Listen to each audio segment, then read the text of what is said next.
Meus queridos irmãos, minhas queridas irmãs,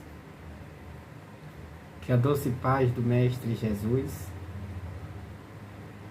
se faça presente na vida de cada um de nós, espírito encarnado e desencarnado hoje e sempre. É com muito amor, com muita alegria e satisfação, posso dizer assim, que mais uma vez inicio uma live onde é impulsionado um diálogo com relação ao Evangelho do Mestre Jesus, porém sabemos que são exatamente essas singelas palavras que fortalecem cada um de nós. Quando falamos com sinceridade, quando falamos com respeito, com certeza fortalece nossa alma, para que possamos continuar a nossa jornada neste belo planeta, que nós podemos, através das frases dos Espíritos, quando dizem que este planeta é uma escola. Então, se é uma escola, nós somos alunos, estamos matriculados nesta bela escola. Vamos orar e agradecendo mais uma vez ao convite da Instituição Espírita União Maria de Nazaré. Convite sempre feito pela nossa irmã Cleide. Nós vamos orar para continuarmos o nosso diálogo em nome de Jesus. Pai nosso que estais nos céus, santificado seja o teu santo e divino nome. Venha a nós o vosso reino e seja feita a vossa vontade, assim na terra como nos céus. O nosso de cada dia dá-nos hoje. Perdoai as nossas ofensas, assim como nós perdoamos aqueles que nos ofenderam. Não deixa-nos, Mestre Jesus, cairmos em novas tentações, mas livrai-nos do mal. Que o teu amor nos ilumine sempre e nos proteja constantemente. E assim sendo, nós vamos dar continuidade, não é? Neste diálogo de hoje, nós fomos convidados para conversar um pouco sobre o capítulo 4 do Evangelho segundo o Espiritismo, onde se trata da onde o título é Ressurreição e Reencarnação. Se estas duas palavras, nós vamos conversar um pouco, depois entramos no item que fomos convidados a conversar diretamente. A palavra ressurreição e reencarnação, nós sabemos que se encontra-se no termo primitivo, no livro primitivo, que trata do Evangelho, que trata da primeira revelação, que é exatamente o primeiro testamento, né? As palavras ditas pelos profetas, não é isso? O Velho Testamento, me desculpe, demorou um pouco para sair. Onde trata-se do Velho Testamento, que tem os arquivos, não é? Do original, que está exatamente em hebraico. Ele está escrito em hebraico, ele está escrito, depois foi traduzido do aramaico para o hebraico, depois para o latim, depois para o alemão, depois para N idiomas. E nós observamos que em cada linguagem, não é? Em cada idioma que foi traduzido, antes houve um concílio. Antes houve concílios, são grupos de homens que muitos deles são estudiosos. Vamos dar um exemplo. Um dos concílios que estava presente foi Santo Agostinho. Então era um homem muito sério, não é isso? Um homem de estudo, de cultura, que prezava, não é isso? A mensagem do Mestre Jesus, era um filósofo. E, para nós termos ideia, a mensagem a capacidade, o raciocínio de Santo Agostinho, ele foi aceito, não é? Ele influenciou a cultura, não é? Do mundo ocidental, na época que ele estava entre nós. Então, quer dizer que o cabedal de entendimento do nosso irmão era imenso, de Santo Agostinho, do filósofo, do padre Agostinho, mas não eram todos que estavam ali no concílio que tinham a capacidade do nosso irmão. Outros estavam ali ocupando espaço, ocupando a cadeira, vamos dizer, não é isso? Se nós formos analisar, em tudo que nós formos analisar, vamos estudar hoje, se vamos estudar filosofia, tem cada um que tem a sua ideia, cada um que levanta a sua tese, cada um que levanta as suas opiniões particulares sobre o conceito de Deus, da vida, da pobreza, da riqueza. Então, se for um filósofo ateu, lógico que ele vai ter uma crítica muito séria com relação a Deus. Mas se for um filósofo religioso, lógico que ele vai procurar outro caminho, como disse Agostinho nos seus próprios livros, não é? Isso no final do século IV, ele tem uma frase que ele diz que se Deus não falha, ele fala exatamente sobre o bem e o mal, que se o mal não está em Deus, então onde está o mal, não é? O local onde se encontra, né? Ou foi o homem que desenvolveu. Então isso são reflexões deixadas pelo filósofo, não é isso? Pelo pensador Agostinho. Então nós vamos analisar que não só foi o concílio que participou o nosso irmão, mas teve muitos outros, né? Teve determinados concílios, o de Nicéia, concílio de Trento, tantos outros concílios que houve, e um deles, eles até se reuniram. Esse já foi o concílio, um concílio que houve no ano de 1400 e alguma coisa, no início do século XV, onde eles se reuniram, se deixariam ou não a reencarnação na Bíblia. E por interesse, muito, segundo alguns pesquisadores, por interesses particulares, não tinham muito a conversar, também não tinham muito a questionar sobre isso, então optaram para não deixar esta palavra diretamente a reencarnação na Bíblia. Então não houve interesses sérios, reuniões, um assunto que eles pudessem esgotar de tanto dialogar, para ver que o que eles conversaram naquele momento está refletindo até os dias atuais, né?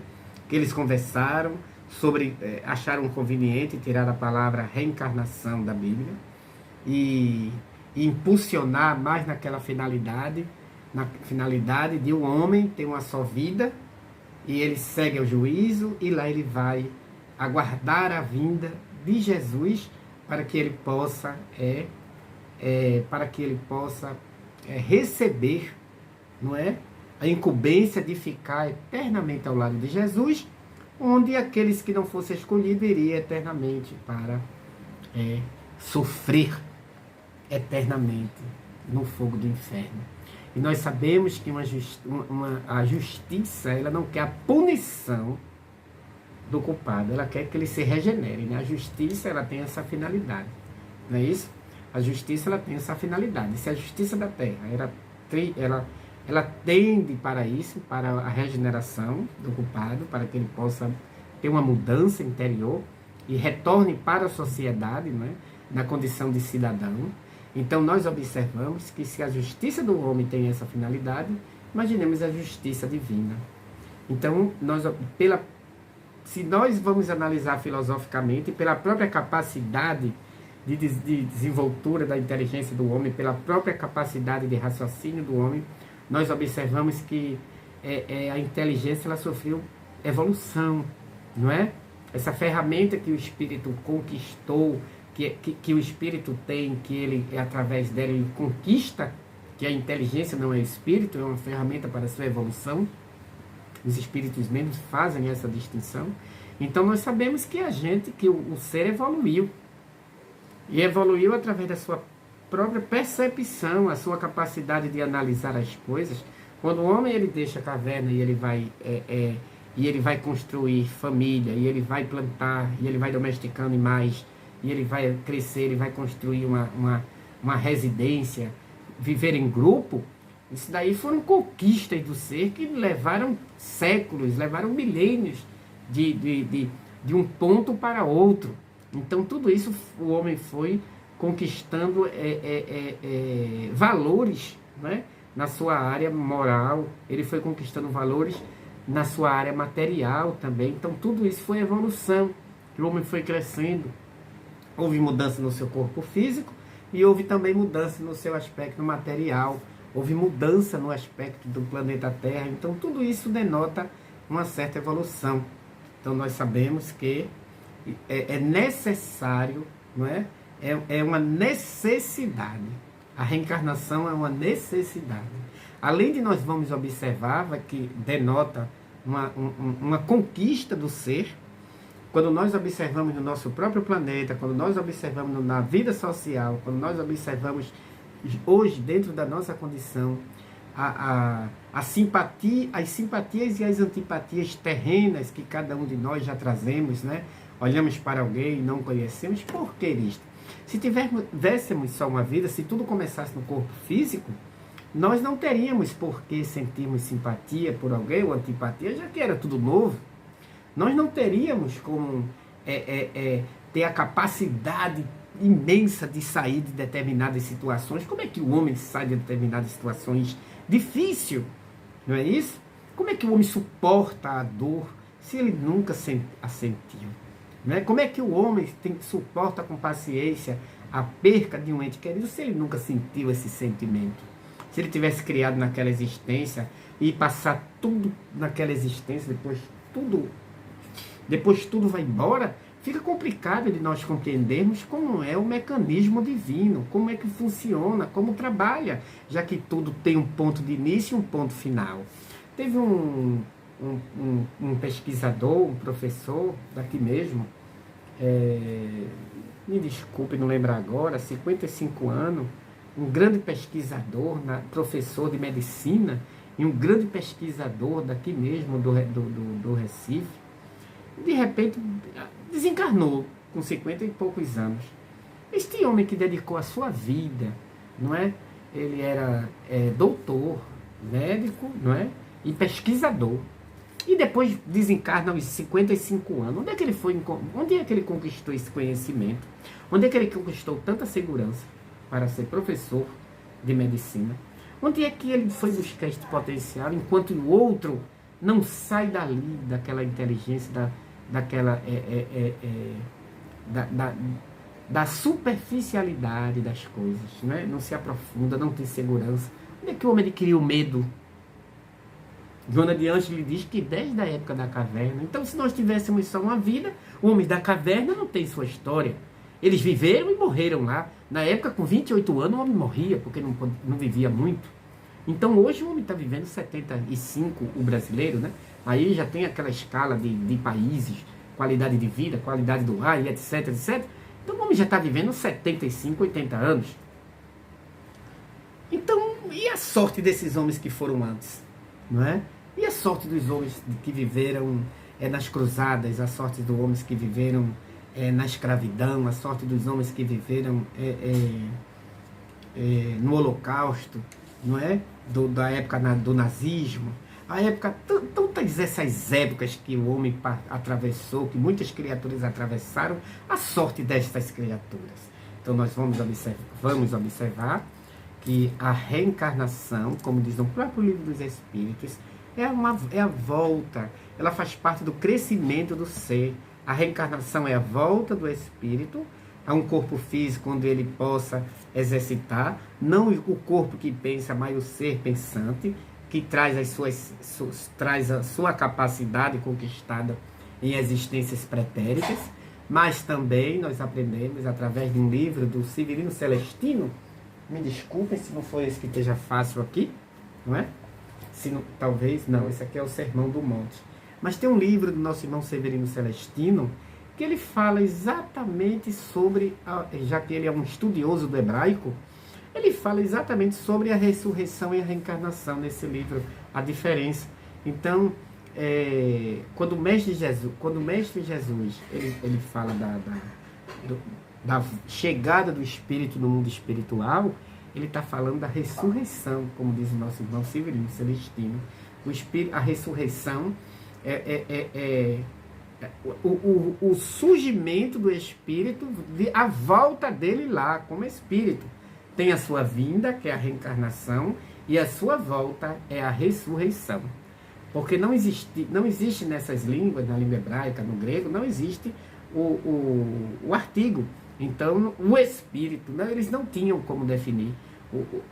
Nós observamos que nos concílios foi que colocaram o Espírito Santo como definindo como a terceira pessoa, definindo como a Santíssima Trindade.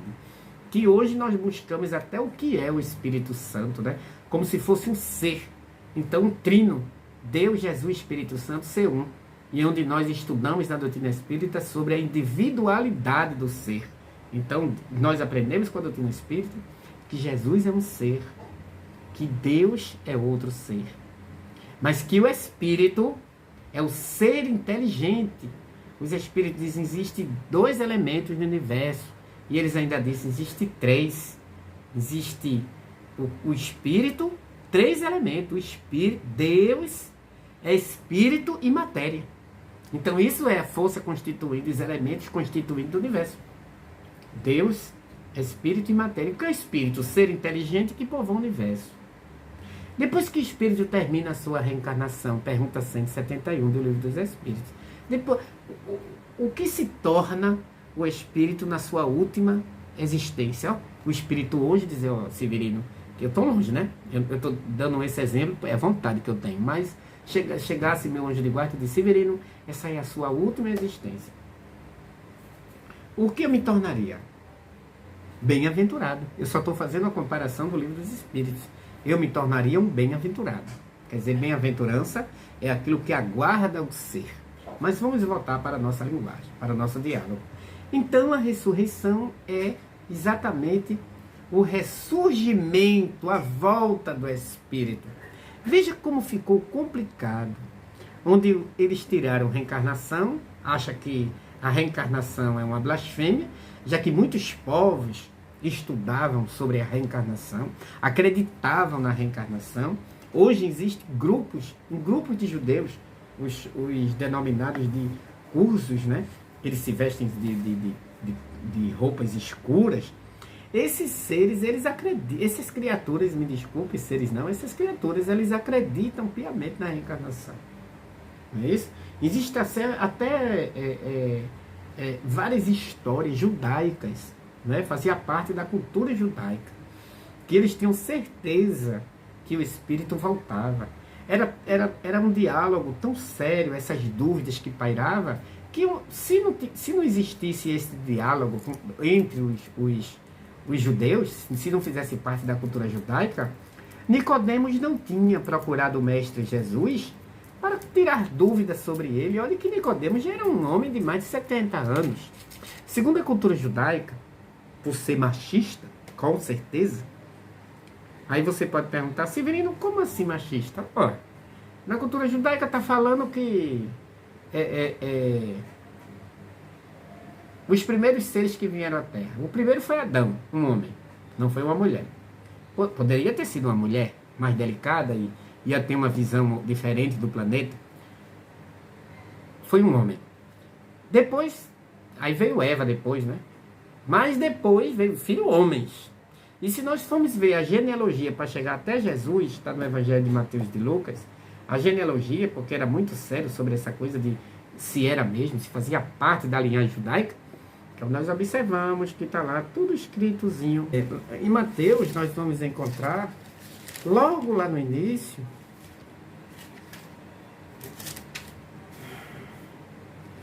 aí tem aqui, ó, o livro da geração de Jesus Cristo. Tudo isso para provar a linhagem de Jesus. Veja como é o homem, como nós somos, não é? Aí tem aqui, ó, livro da geração de Jesus Cristo, filho de Davi, filho de Abraão, filho de Davi, filho de Abraão. Abraão gerou a Isaac, Isaac gerou a Jacó, e Jacó gerou a Judá e aos seus irmãos. E Judá gerou a Tamar, e Perez e a Zerá. Perez gerou a Esrom, e a Esrom gerou a Arão. Aí nós vamos lá no final, né? Isso foi só para a gente ver como fica a situação. E no final tem: eis que a virgem conceberá e dará à luz um filho, e chamá-lo-ão pelo nome de Emanuel, que traduzido é Deus conosco. Não, me desculpem. Não, me desculpem. Eu li, é lá em cima. De sorte que todas as gerações, 10 de Abraão até Davi, são 14 gerações, e 10 de Davi até a deportação para a Babilônia, 14 gerações.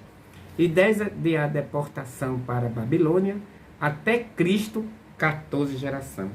Aí nós vamos analisar, Jesus gerou a José, marido de Maria, da qual nasceu Jesus, que se chama o Cristo.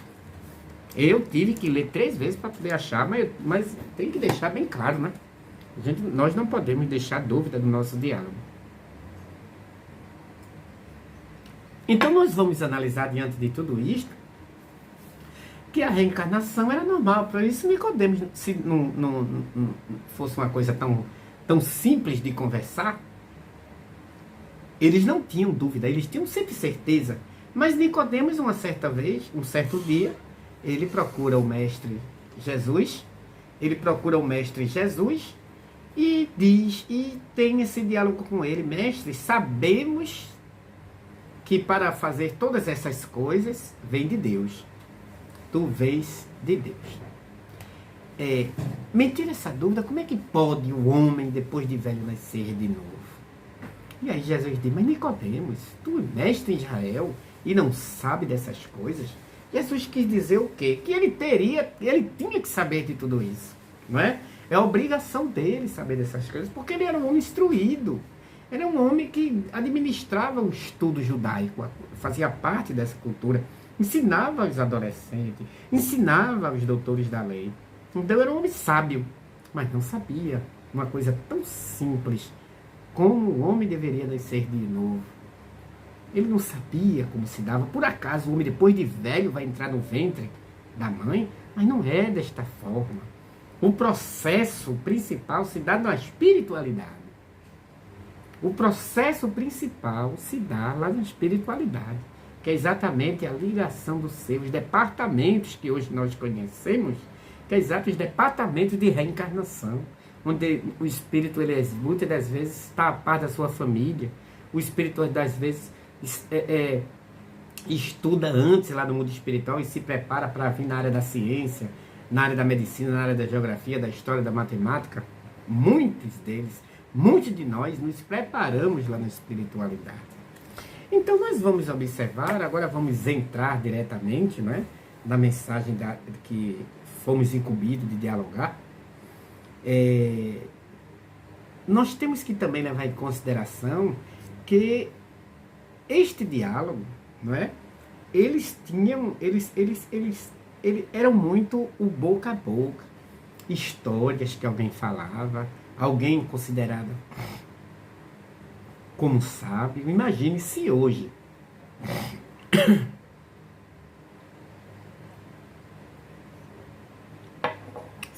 muitas das vezes um médium, ele é endeusado em certos países, né? Se hoje nós vamos observar, tem uma história no livro Semeador de Estrelas, de Divaldo, fala quando ele viajou para o México, as pessoas lá adoravam, né?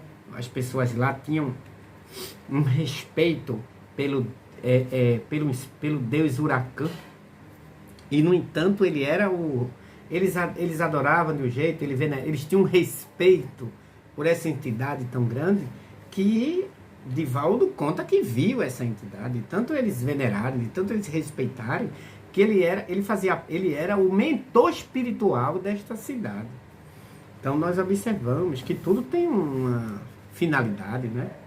Não é isso? Tudo tem uma finalidade, tudo assim. A condição de crer é intrínseca no ser. A condição de crer, nós evoluímos com ela, nós crescemos com ela, e na medida que nós compreendemos por que precisamos crer, por que precisamos acreditar, na medida que nós temos consciência, porque nós devemos ter fé, na medida que o homem aprende, porque não basta só crer, não é como diz no próprio Evangelho, mas na medida que eu tenho consciência que necessito disso daí, que faz parte do ser, isso daí, eu com certeza estou me completando com certeza eu vou sofrer menos, com certeza eu vou acreditar mais, porque eu tenho onde depositar confiança.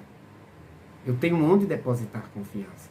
Mas se o homem na época não tinha a ciência que tem hoje, muitas coisas ficavam muito vagas para a sua compreensão. Com relação à água, quanto tempo o homem achou que os 4 elementos fortes que completava o universo, que fazia parte da composição, que se completava, era a terra, a água, o fogo e o ar. Hoje nós observamos até os super-heróis é composto por esses elementos. Então é a força do universo. Hoje nós vamos observar que muitos conceitos religiosos que foi necessário para um tempo da humanidade, né? O homem teve um tempo, nós vamos analisar no livro o Espírito e o Tempo, de Herculano Pires, né?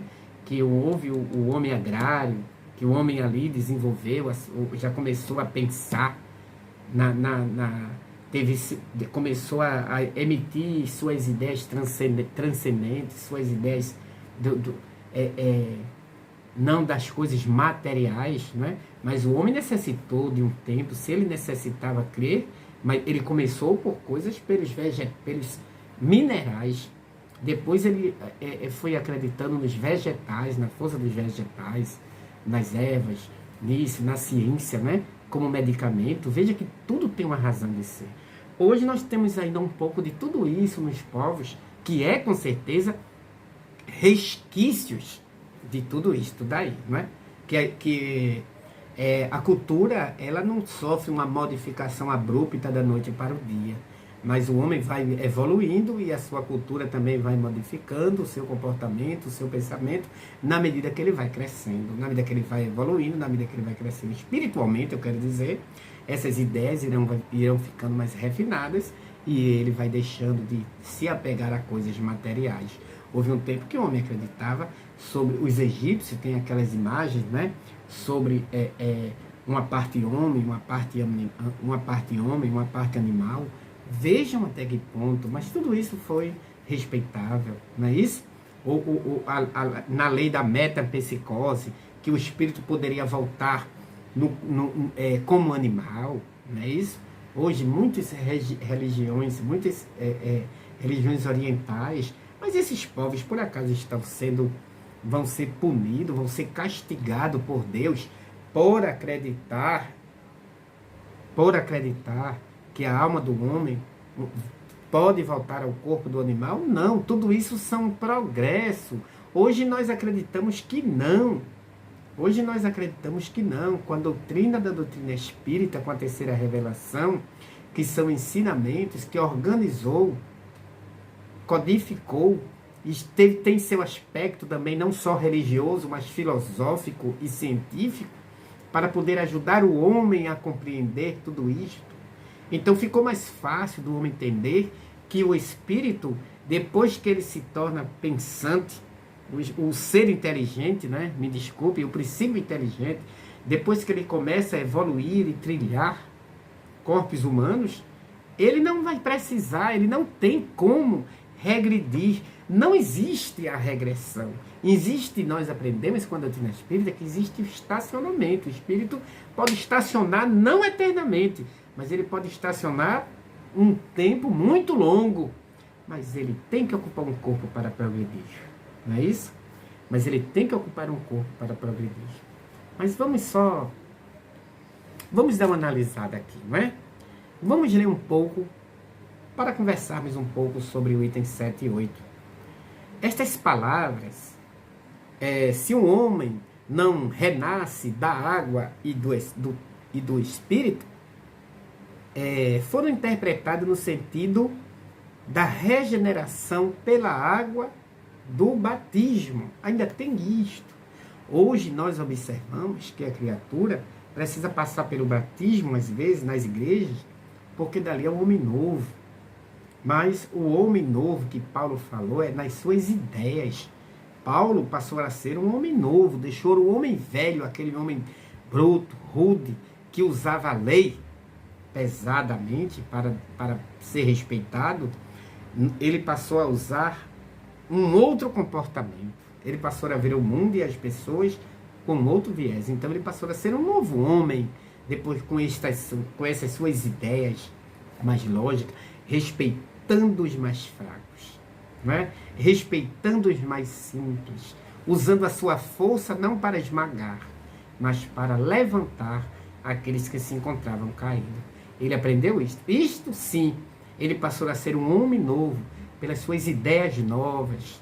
Por isso que ele passou a ser um homem novo. Mas a água em si, lógico que nós não observamos que tudo iniciou, não é? Não iniciou da água. Nós não podemos analisar deste modo. Houve toda uma história do nosso planeta para que a parte líquida apareceu no nosso planeta depois, não é isso? Depois de mais de 1 bilhão de anos que a Terra ela já estava formada na sua parte incandescente. A temperatura era tão elevada que os elementos as moléculas que ia compor futuramente, ia juntar e formar o H2O, as moléculas de hidrogênio e de oxigênio estavam muito afastadas umas das outras devido à alta temperatura do nosso planeta. Então, devido aos milênios, com as mudanças que foram ocorrendo no nosso planeta, a quantidade de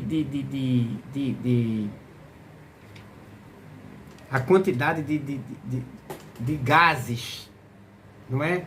De gases que estava envolvendo o nosso planeta era tão imensa que até a luz solar tinha dificuldade de penetrar no nosso planeta. Então, quando fala, o Espírito de Deus pairava sobre a face das águas, então eles entendiam isso, que tudo vinha da água.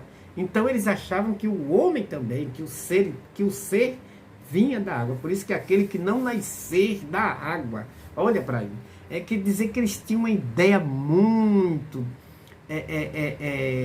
muito distinta, muito longe da lógica, mas tudo isso é respeitado, porque desde o momento em que eu raciocínio, não que minhas dúvidas irão atrapalhar a minha evolução e nem a evolução do próximo, é de grande utilidade. O homem necessita duvidar, mas que a sua dúvida ela tenha lógica, né? Eu não posso ter dúvidas, por exemplo, se Deus existe. Quando eu começo toda a minha existência pairando nesse viés, eu só tenho a sofrer, não é isso? Diz aqui que o texto primitivo, porém, rezava simplesmente não renascer da água e do Espírito, ao passo que em algumas traduções as palavras do Espírito foram substituídas pelas seguintes, do Espírito Santo. Mas isso é verdade. Eu já falei no início, né? Quando falava, por exemplo, na Casa do Caminho, que era exatamente os homens do caminho, antes de receber o nome de cristãos, não é isso?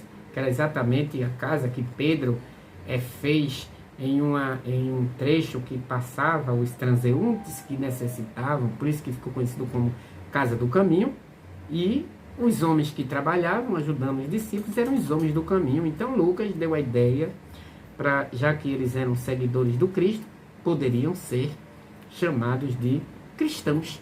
Não é? Maravilhoso essa ideia de Lucas, de ficaram sendo cristãos, não é? Então tudo teve um ponto de partida.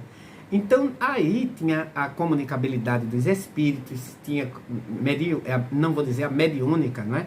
Mas tinha a comunicabilidade, que os espíritos vinham deixar sua mensagem, dar aquela injeção de ânimo, não é? Maravilhoso quando você está precisando, e vem um espírito lhe dar uma mensagem de conforto, dizer que você tenha confiança, que não está só. Então era o que acontecia, os discípulos necessitavam muito naquele momento de uma mensagem de conforto, de quem? De espíritos evoluídos, espíritos que foram, criaturas que foram mortas lá na arena pelos leões e de repente estavam ali através de um médium deixando a sua mensagem de esperança, dizendo que todos eles dizendo que estão livres, que foram levados pelo Mestre Jesus, que estão ao lado de Jesus conversando, dialogando. Então, com certeza. Mas aí, depois, através dos concílios, vamos tirar a palavra Espíritos, vamos colocar o Espírito Santo. Ainda bem que está aqui bem claro no Evangelho, né? Do Espírito Santo. o que já não corresponde ao mesmo pensamento. Lógico, se os espíritos se comunicavam e depois tiram uma palavra espíritos e botam Espírito Santo, do Espírito Santo, já muda totalmente, porque fecha, é como se você estivesse conversando com alguém e alguém dissesse, mas isso não está escrito na Bíblia. Então isso daí oblitou o diálogo entre duas pessoas e virou só uma verdade, né?